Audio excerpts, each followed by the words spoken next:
Resident Evil Village is looking real weird, and that's an awesome thing.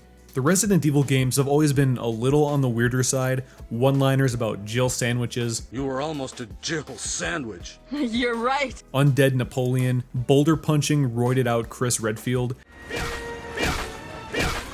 and a down-on-his-luck dad that finally snapped under the pressure of a domestic family lifestyle. Welcome to the family, son. And Village looks like it's really leaning into some of the more weirder parts of Resident Evil.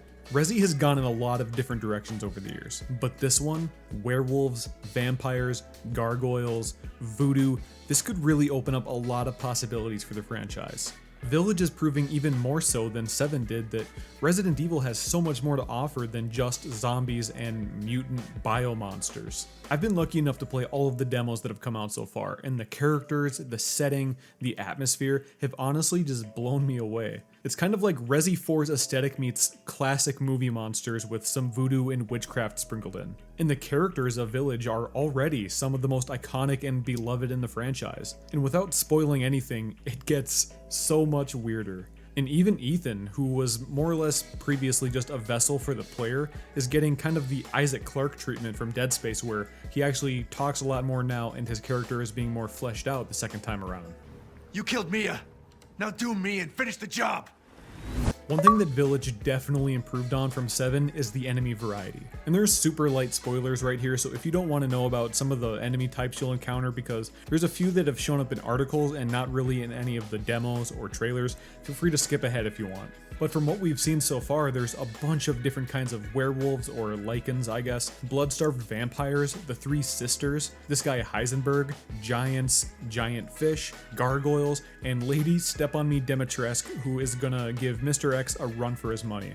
There's just so many different enemy types, and they all behave differently, especially the lycans. And the variety of this game is something that Resident Evil fans are definitely gonna appreciate while they're playing. And the environments are killer. The abandoned village gives off serious Resident Evil 4 vibes. It's freshly abandoned, so you'll find lit candles, food on the table, and valuables that are still left behind, that you're definitely going to want to make sure you sell to our handsome friend, the Duke. Care to make a purchase? The castle dungeons are just as creepy and depressing as you'd expect them to be. There's a ton of bloody, empty cells, notes you can find about people that were there before you, and torture devices that I don't even want to know what they do. Like, for real, there was some pretty weird shit in here. And I love the castle's interior. The gothic design and the melancholic paintings really help solidify that monster movie feel. And the lighting, especially with ray tracing turned on the PS5, just looks really amazing. There's also a few areas that we haven't seen yet, but there is this place brought up in the trailers and demos called Heisenberg's Factory that literally just looks like a human processing plant for the vampires. That is horrifying, and it's definitely going to be interesting to see. Sorry, Ethan. And on top of all of that, Village is taking the gameplay of Resident Evil 7 and mixing in a lot of elements from previous games with a heavy emphasis on Resi 4. Things like parry moves, the Tetris-style inventory, the merchant, hidden treasure, and being able to barricade yourself in houses. And from what I've played so far, these extra features really help flesh out Village's gameplay and make you feel like you have a lot more control than you did in 7. Because of the merchant, there's also a lot more loot to pick up too, but it's not just all guns and ammo and health, so it doesn't really interfere with the whole survival horror vibe, and you still have to be selective with your shots. The amount of stuff to interact with just kind of makes the environments feel more filled, I guess, if that makes sense. To me, it just makes the gameplay feel just that little bit more engaging, and it goes a long way for me personally.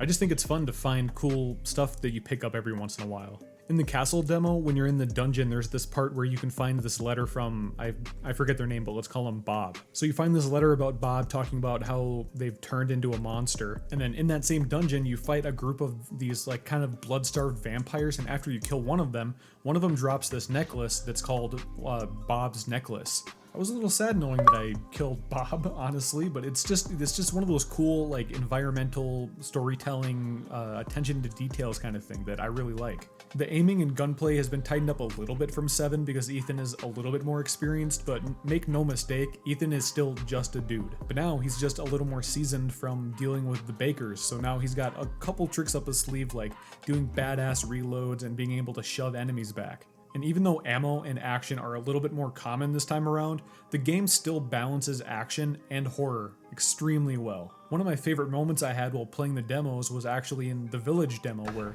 you walk up to this field of tall grass. And as you walk up to it, you can hear growls and grunts, and you can see the grass kind of getting pushed around as multiple creatures are running around inside of it. They wouldn't initiate the fight, so I just kind of had to sack up and sprint in there, all the while hearing them literally right behind me, snapping twigs and taking swipes at me. I got out with just enough time to do a quick turn and block as one of the werewolves attacked me. I shoved him back into the other guy and started frantically shooting at them with my back literally up against a wall. The Lycans will literally dodge and sidestep your shots and just keep inching towards you. I don't know, there was just something so cool about that to me. It's a moment from the demos that really stuck with me and also just really cemented my thoughts on the new enemies and mechanics of the game. I'm really impressed with how well Capcom has been able to kind of merge these two eras of Resident Evil and also incorporate new directions with its characters and setting. To me, it really feels fresh and new, but it still very much maintains that Resident Evil identity that so many people love so much. It's impressive because evolving a franchise as old as this one is something that not every game is able to pull off. And I'm not only super pumped to play Village on this Friday, but I'm excited to see where the series goes from here, because I feel like these characters and this setting opens up a whole lot of possibilities for future games. What I'm wondering now is how the new characters are going to fit into the Resident Evil story and lore. They did say in an article that everything is going to make sense in the context of Resident Evil, but I kind of don't want them to explain away vampires, werewolves, and the other weird shit we talked about is just kind of another strain of the virus or hallucinations. I think it would be kind of cool if paranormal stuff just kind of is in the Resident Evil games, you know? But I'm also not super into the lore and the whole deep story of Resident Evil, so I'm sure I just pissed somebody off.